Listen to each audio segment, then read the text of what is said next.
Hi, welcome everyone on this beautiful Sunday morning. It's Easter. For those who do celebrate Easter, it's not hard.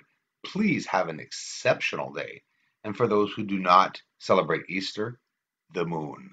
Let's concentrate on not just the moon today, but where the moon is inside of this realm we call our universe, the vast, speculatory, theoretical, hypothetical sciences that we develop on Earth. We use common sense. It's all speculation, guys. Everything is.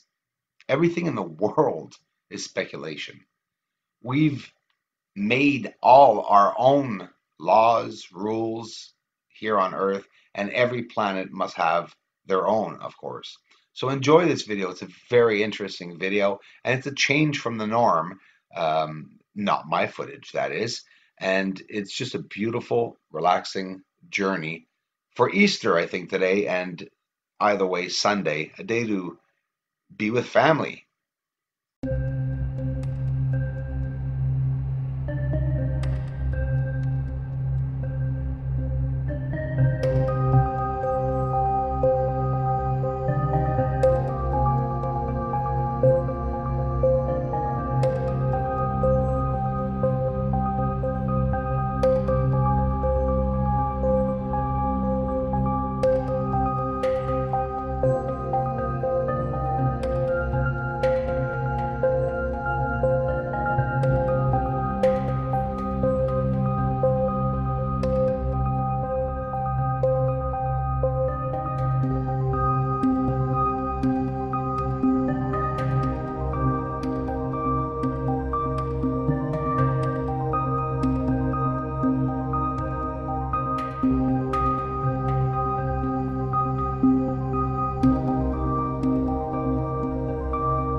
Among many other things that are out there in space that we can find, catch, and not know what they are, is the Laser Interferometer Space Antenna spacecraft.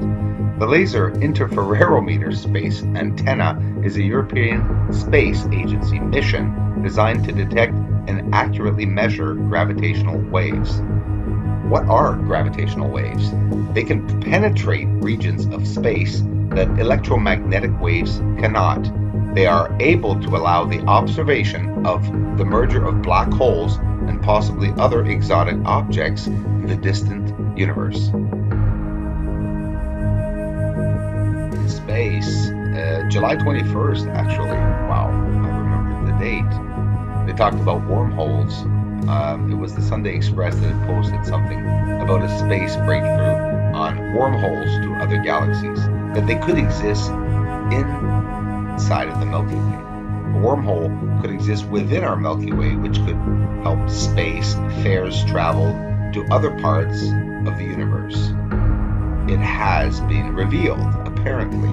Wormholes have long been considered to exist only in the realms of science fiction. But some physicists believe the theoretical portals could be real, and there could be one relatively close by.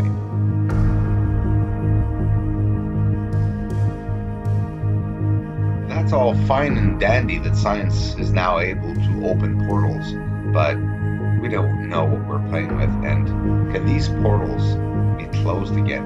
And what would happen opening a new portal inside of an area, the entire vast universe? To give you an idea of how vast the universe is, the basic idea of the age they say that the universe has is 13.75 billion years. The diameter of the observable universe is estimated at about 28 billion parsecs, which is 93 billion light years. What is a light year? 93 billion light years doesn't tell me anything else, right? Well, as a reminder, a light year, now we're talking 93 billion light years, remember. A light year is a unit of length equal to just under 10 trillion kilometers, or about, for you American buddies of mine, 6 trillion miles. Now, about the Big Bang Theory and singularity.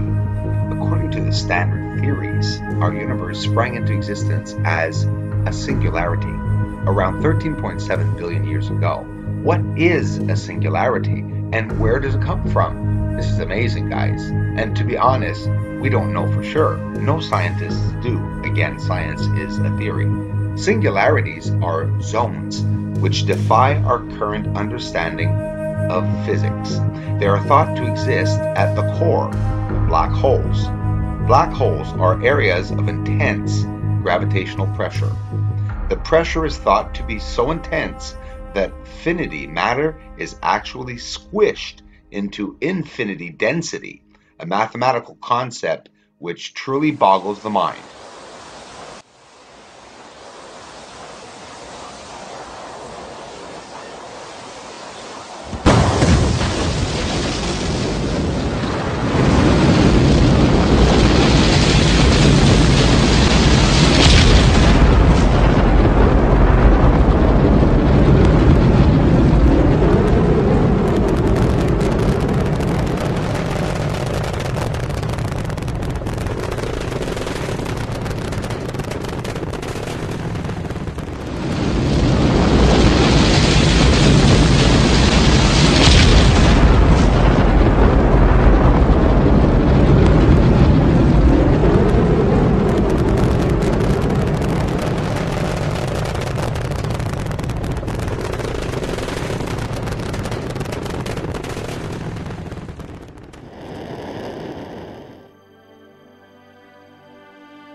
Beautiful. The past few months, I've been finding what looks like jellyfish in space, and it's just even the UFOs look like jellyfish. We're saying that we're seeing wave fields around things, and I'm just not ruling out the fact because I look at everything, of course, and it's just so interesting to speculate and theorize about whether these UFOs that we're seeing on the surface of the moon are actually biological creatures or just unidentified flying objects that we don't know about.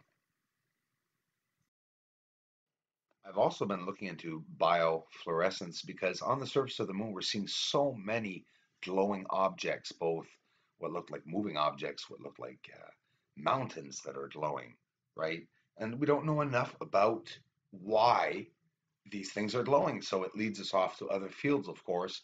And fluorescence, for one, is the emission of light by a substance that has absorbed light or other electromagnetic radiation.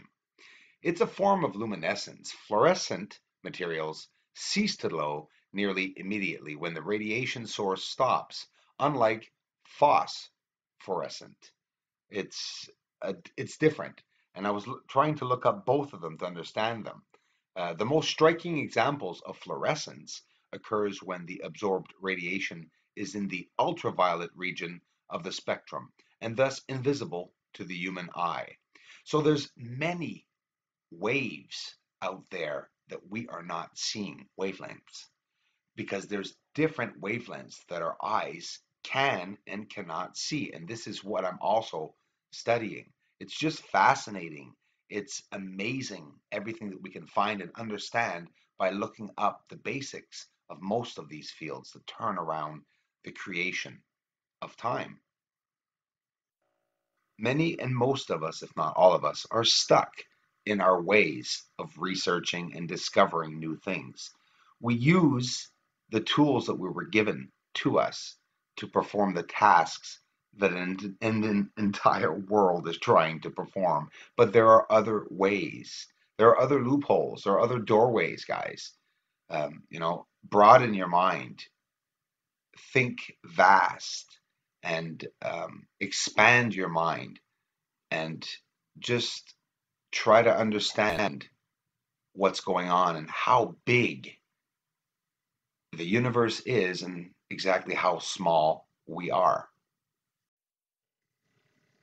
So, I got a lot of donations from many amazing people, but you're going to have to forgive me, Sandy Taylor. Your name, for some reason, was off the list. But, guys, when your names are off the list, just mention it. I don't want you guys to feel in your hearts that I'm leaving you out. Damn it, I don't want you to think that, because I'm not. Recent donors, I love you guys. Christy Lindsay, Barty Mowat, thank you very much. And guys, the channel is becoming an amazing place thanks to all the community members and to all you guys interacting with me here on the channel. Thanks, I love you all for it. So I don't have my computer. I'm going to have to wait a bit to clean up the uh, contributors list, but Sandy Taylor, your name will be on the list in the next video too, as it should have been there since December 10th. I know it was for the longest time. At some point in time, my computer crashed and it disappeared. I love you, Sandy.